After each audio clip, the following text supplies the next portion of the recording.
தவறான புள்ளி விவரங்கள், மிகைப்படுத்தப்பட்ட விளம்பரங்கள், வெறும் இலவச திட்டங்கள் எந்த குடிமக்களின் கண்ணீரையும் துடைக்காது, அவர்களின் வயிற்றையும் நிரப்பாது.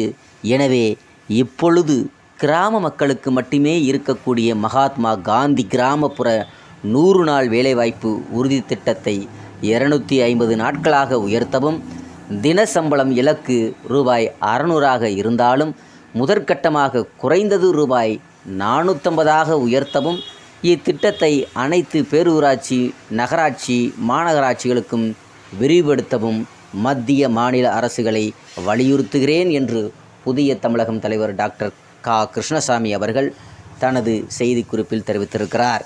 மேலும் அவர் வெளியிட்டுள்ள செய்திக்குறிப்பில் என்ன என்பதை பற்றி நாம் நமது கடையர் டிவியில் பார்க்கலாம்.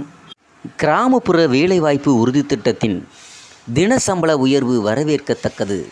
மேலும் 250 நாட்களாக உயர்த்தி நகர்ப்புறங்களுக்கும் விரிவுபடுத்த வேண்டும் என்று புதிய தமிழகம் தலைவர் டாக்டர் கா. கிருஷ்ணசாமி தனது செய்திக்குறிப்பில் தொடங்குகிறார்.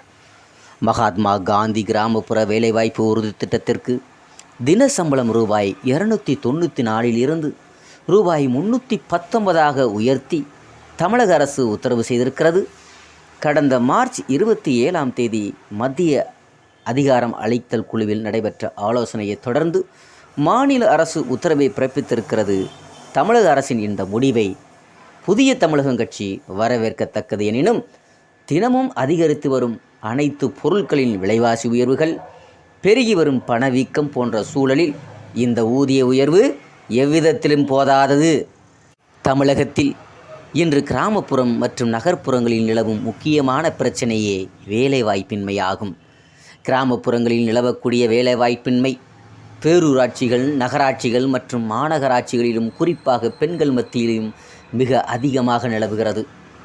ஆனால் அது பெரிய அளவிற்கு அரசினுடைய கவனத்திற்கு கொண்டு வரப்படவில்லை. பேரூராட்சி உள்ளிட்ட நகராட்சி பகுதிகளில் பல குடும்பங்கள் தினமும் ரூபாய் 100, 150 கூட வருமானம் ஈட்ட முடியாமல் வறுமையின் எல்லைக்கோட்டில் வாழக்கூடிய சூழல்கள் பெருமளவு உள்ளன. நடைபெற்ற நாடாளுமன்ற தேர்தலின் போது கிராமப்புறங்கள் மற்றும் நகர்ப்புற பகுதிகளில் பெண்கள் மத்தியில் நிலவும் வேலைவாய்ப்பின்மையை சுட்டிக்காட்டி கிராமப்புற வேலைவாய்ப்பு திட்டம் நகர்ப்புறங்களுக்கு விரிவுபடுத்தவும், 100 நாள் வேலையை குறைந்தது 250 நாளாக மாற்றவும், தின சம்பளம் ரூபாய் 600ஆக உயர்த்தவும் நாடாளுமன்றத்தில் குரல் கொடுக்கப்படும் என்று நான் பரப்புரை செய்தபோது மிக பெரும் வரவேற்பு இருந்ததை கண்கூடாக காண முடிந்தது. தண்ணீருக்குள்ளே மீன் அழுதால் கண்ணீர் எப்படி வெளியே தெரியும் என்பதற்கு இணங்க கோடான கோடி தாய்மார்களும் குடும்பங்களும் மாதம் ரூபாய் 10,000 முதல் 15,000 கூட எட்ட முடியாமல் தத்தளிப்பதை கண்கூடாக காண முடிகிறது. வேளாண்மை கிராமப்புறங்களில் வேலைவாய்ப்பை உருவாக்கி தரும். ஆனால் பருவநிலை மாற்றங்களால் அங்கும் வேலைவாய்ப்புகள் குறைகின்றது. காலத்துக்கு ஏற்ப பெருகி வரும் நவீன தொழிற்சாலைகளும் அனைத்து மாவட்டங்களுக்கும் பரவலாக்கப்படாமல் பெரும்பாலான தொழிற்சாலைகள் தலைநகரை சுற்றி மட்டுமே அமைந்து விடுவதால் நவீன தொழில் வேலை வாய்ப்புகளும் அனைத்து மாவட்ட மக்களுக்கும் கிடைப்பது இல்லை. குறிப்பாக தென்காசி, திருநெல்வேலி, விருதுநகர், தூத்துக்குடி, ராமநாதபுரம், சிவகங்கை, புதுக்கோட்டை, தேனி, திண்டுக்கல் உள்ளிட்ட தென் மாவட்ட மக்களுக்கு கிடைப்பதில்லை. கிடைத்தாலும் அது அரிதிலும் அரிதாகும். சுதந்திரம் பெற்று 77 ஆண்டுகள் நிறைவு பெற்ற பிறகும் அனைவருக்கும் வேலைவாய்ப்பு உருவாக்கி தரவில்லை எனில் அதை எந்த விதத்திலும் நியாயமில்லை.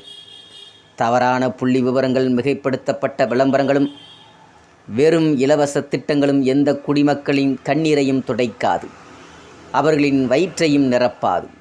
எனவே இப்பொழுது கிராமப்புறங்களுக்கு மட்டும் இருக்கக்கூடிய மகாத்மா காந்தி கிராமப்புற 100 நாள் வேலைவாய்ப்பு உறுதி திட்டத்தை 250 நாட்களாக உயர்த்தவும், தின சம்பளம் இலக்கு ரூபாய் 600ஆக இருந்தாலும் முதற்கட்டமாக குறைந்தது ரூபாய் 450ஆக உயர்த்தவும், இந்த திட்டத்தை அனைத்து பேரூராட்சி, நகராட்சிகள், மாநகராட்சிகளுக்கும் விரிவுபடுத்தவும் மத்திய மாநில அரசுகளை வலியுறுத்துகிறேன் என்று புதிய தமிழகம் தலைவர் டாக்டர் கா. கிருஷ்ணசாமி தனது செய்திக்குறிப்பில் மத்திய அரசுக்கும் மாநில அரசுக்கும் கோரிக்கை விடுத்திருக்கிறார் என்பது குறித்து நமது செய்தி நிருபர்கள் மக்களுக்காக